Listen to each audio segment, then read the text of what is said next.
G'day guys, Lemon Eating Cow here, and today I am back with another Final Fantasy XII The Zodiac Age guide, and this time I'm going to be showing you where to find Baknamy, the secret merchant in the Necrohol of Nabudis.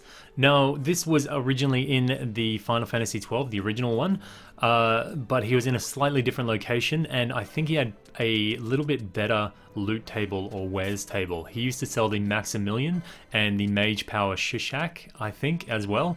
So yeah, now his loot isn't quite as good, but at the end of the game he'll unlock the Esunaga spell for you. So really quite a good guy to know. So to get to access to this guy, you're going to have to go to the Necrohol of Nabudis. Now to access this place, you're going to have to go through either the Mossafran highways or the Salika Wood.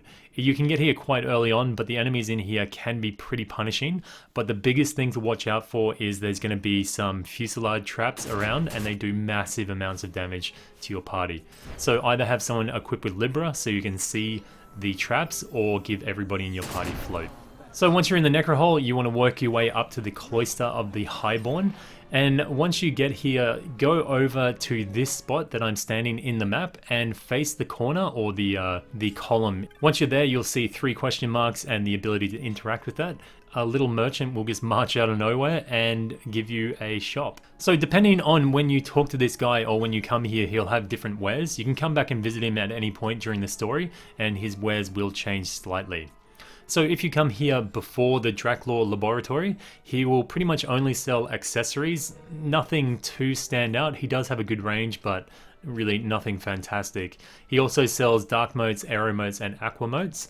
But if you come here after the Draclaw laboratory, he'll start to sell the various types of ammos for the 3 different range weapons, which can be okay if you haven't accessed those yet, but again, nothing really all that fantastic. But the good loot comes out after the Sky Fortress Bahamut comes out in the story. You'll definitely know when you've reached that point in the game.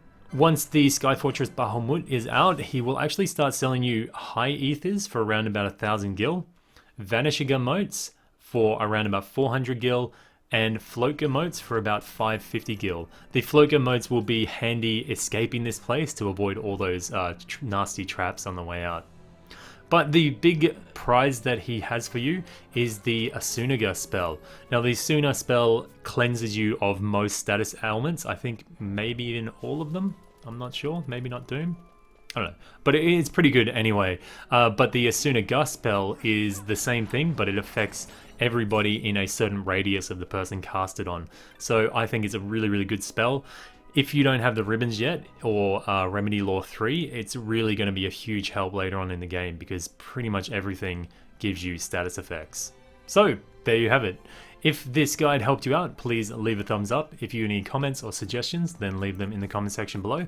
And if you haven't subscribed already, then please do so. This has been Lemon Eating Cow. Amoo.